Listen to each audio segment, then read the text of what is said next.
जय हिंद दोस्तों, स्वागत है आपका हमारे यूट्यूब चैनल अभिरॉय पीसीएम क्लासेस में। आज हम पढ़ेंगे अपवर्तनांक के सूत्र, यानी कि कल हमने पढ़ा था कि प्रकाश का अपवर्तन क्या होता है, स्नेल का नियम क्या होता है। आज उससे आगे क्लास हम देखेंगे। आज हमें पढ़ना है अपवर्तनांक के सूत्र, यानी कि रिफ्रैक्शन इंडेक्स ऑफ फॉर्मूला।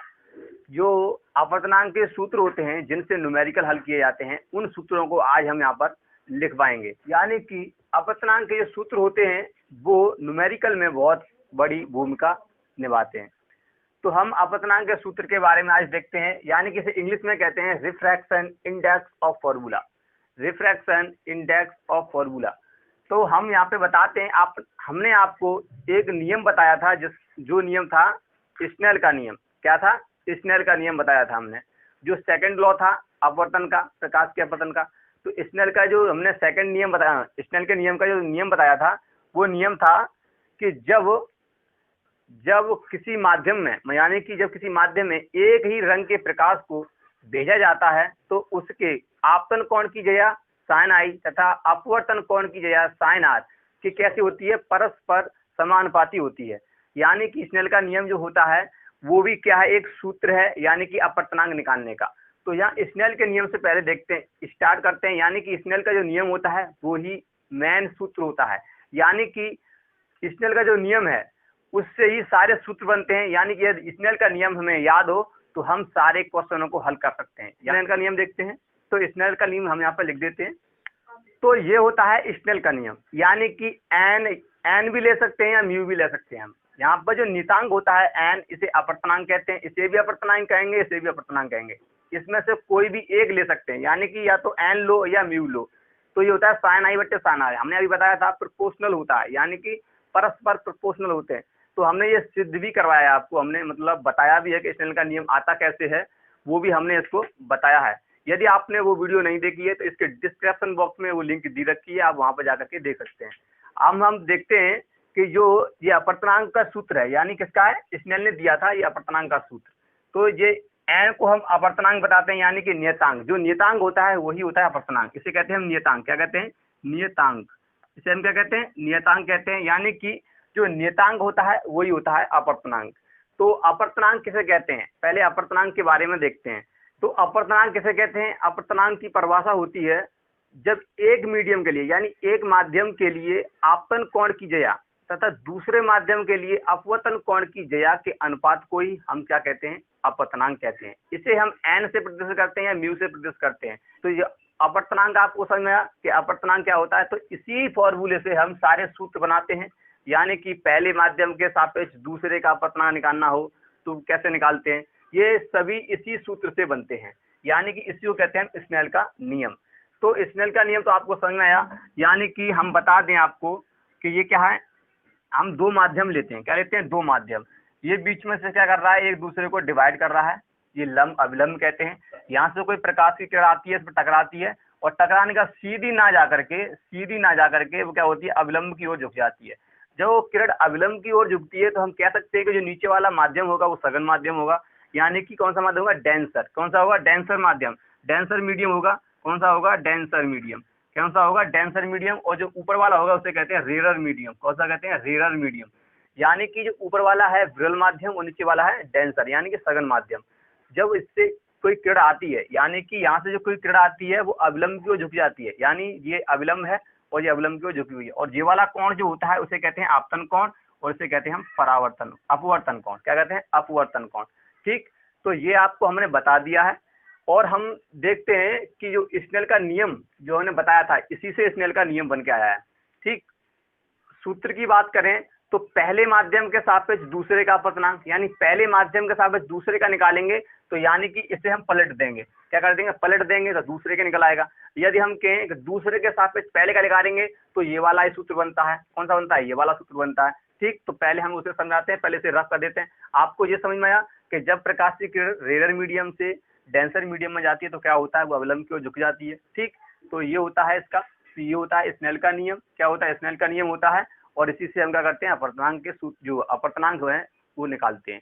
यानी कि पहले माध्यम के सापेक्ष दूसरे का अपवर्तनांक, यानी कि दूसरे के सापेक्ष पहले का अपवर्तनांक। इसी फॉर्मूले से हम बनाते हैं सूत्र, और जितने भी सूत्र बनते हैं इसी फॉर्मूले से बनते हैं। ठीक, हमने सबसे पहले बताया था आपको कि स्नेल का नियम, ये भी क्या होता है, अपवर्तनांक निकालने का एक फॉर्मूला होता है। तो हम यहाँ पे लिख देते हैं उसे, यानी कि m बराबर लिखते हैं, n बराबर लिखते हैं, यानी या तो u बराबर लिख सकते हैं, कुछ भी लिख सकते हैं।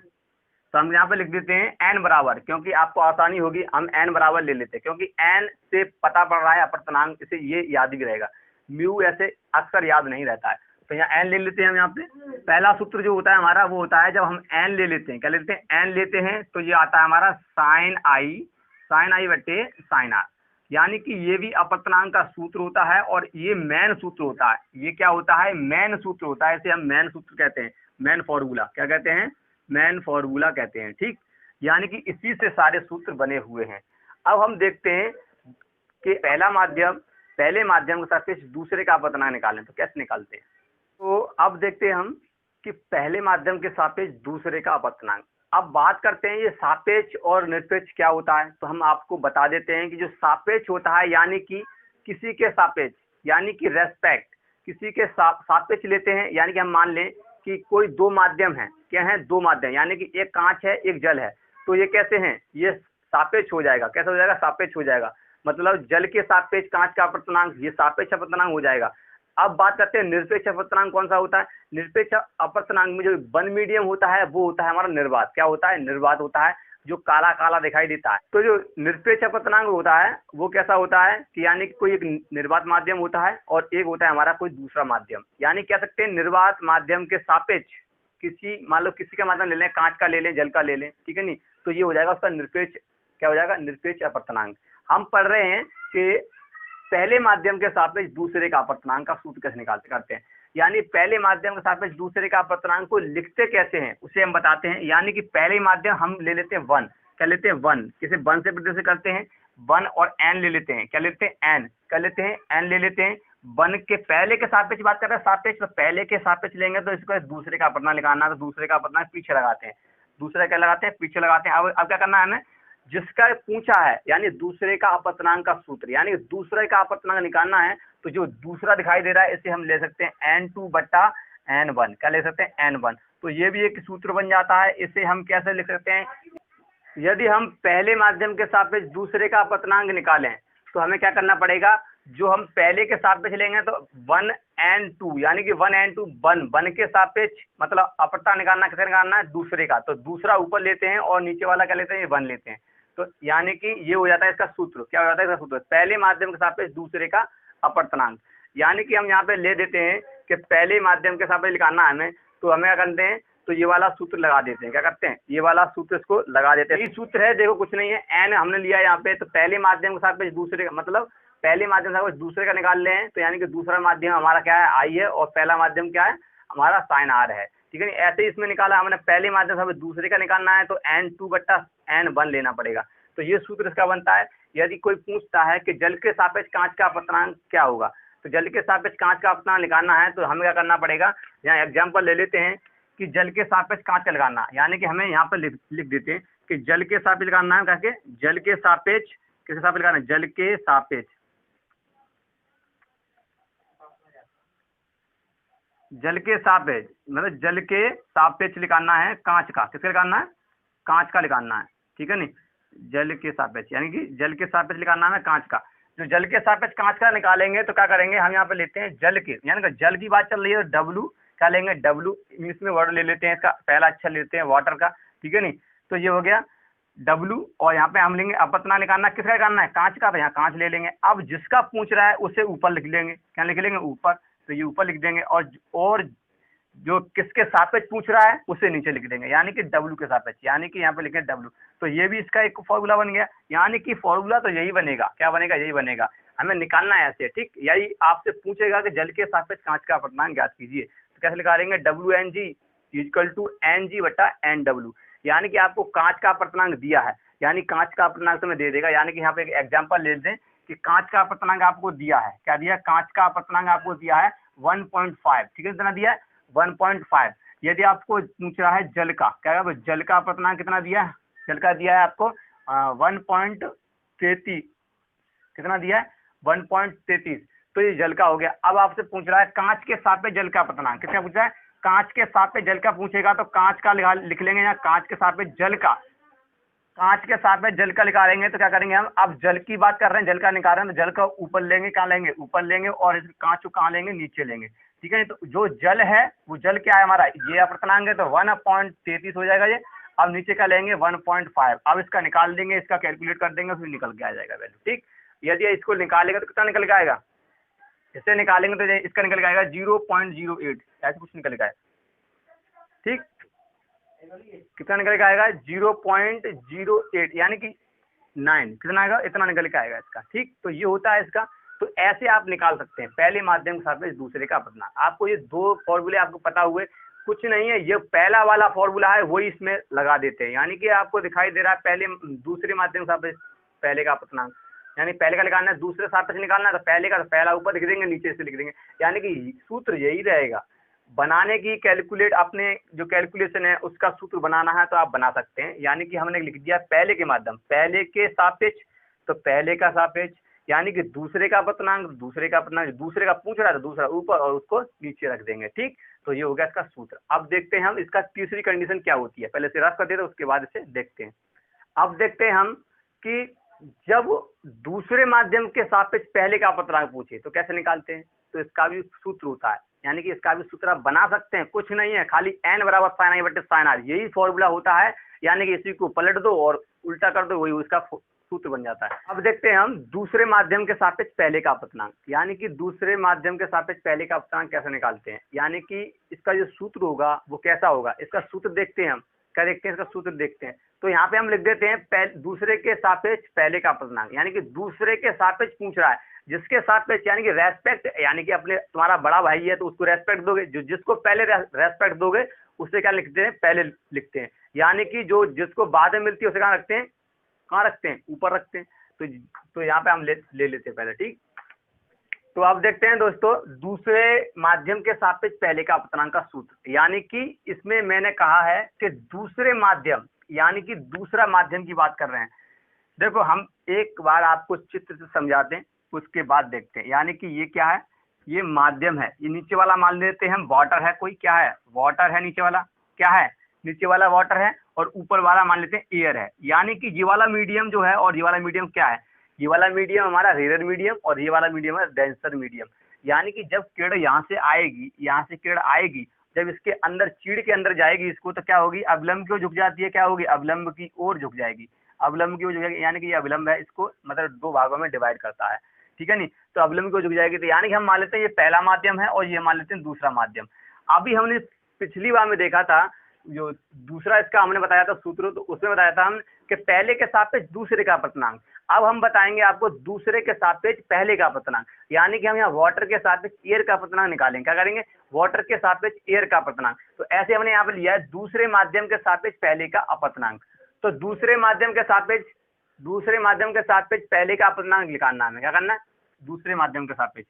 तो हम दूसरे माध्यम के सापेक्ष निकालेंगे, यानी कि दूसरे को हमने रेस्पेक्ट दे रहे हैं, यानी कि जो दूसरा है उसी को दे रहे हैं रेस्पेक्ट, उससे पहले लिखेंगे, दूसरा पहले लिखेंगे, और यहाँ लगाएंगे अपवर्तनांक का वो जो सिंबल होता है उसे लेंगे, यानी कि n, और किसके सापेक्ष निकालना है, दूसरे के सापेक्ष, यानी किसका निकालना है, पहले का, तो यहाँ पहला ले लेंगे, क्या लेंगे, पहला ले लेंगे।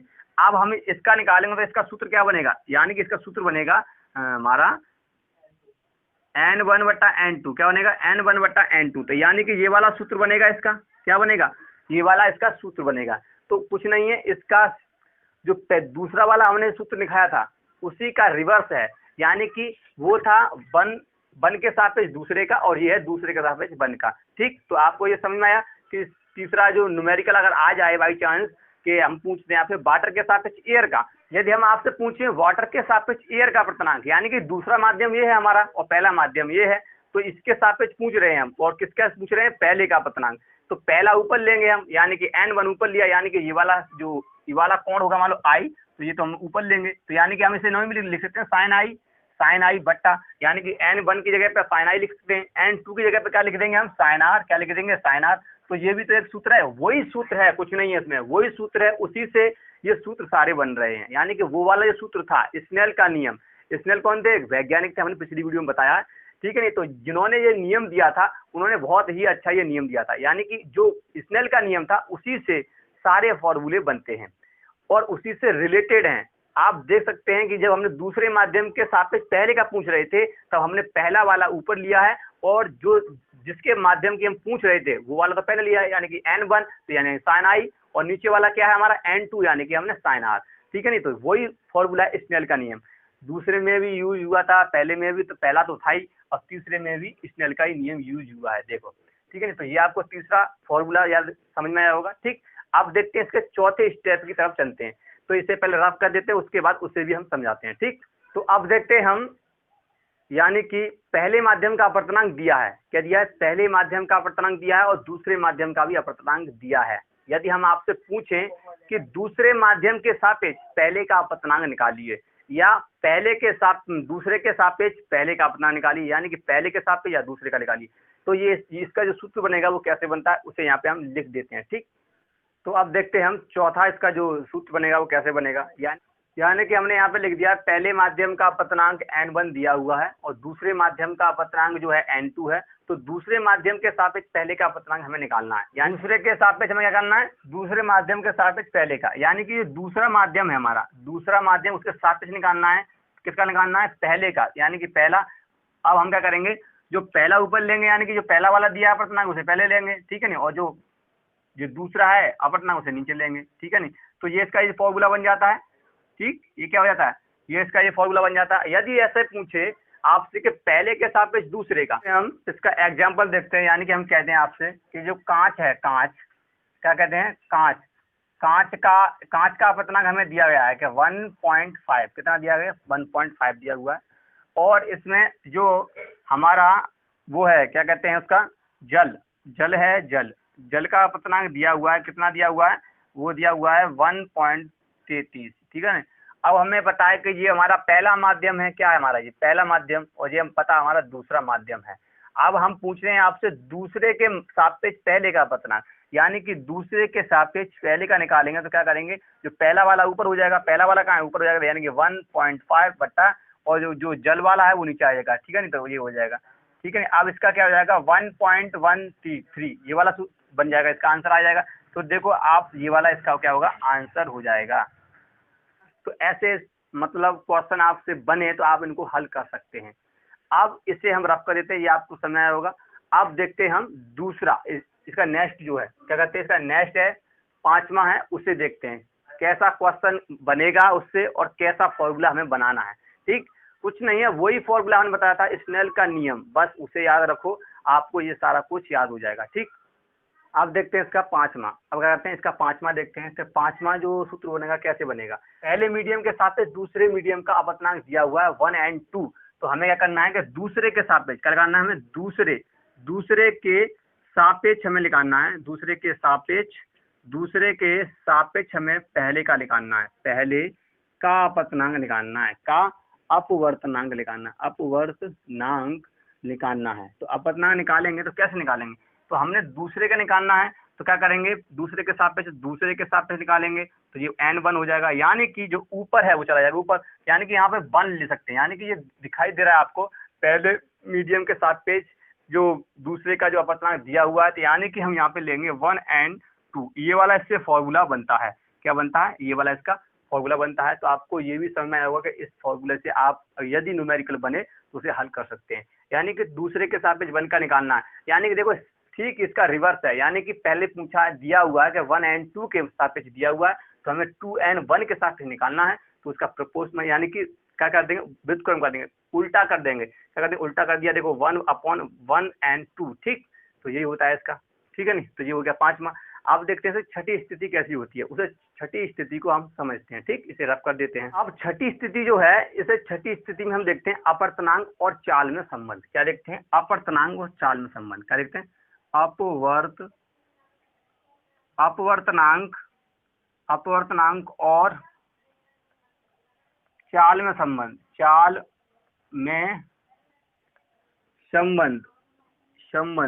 ठीक है नहीं, चाल में संबंध, यानी कि अपवर्तनांक और चाल में संबंध हम बताना।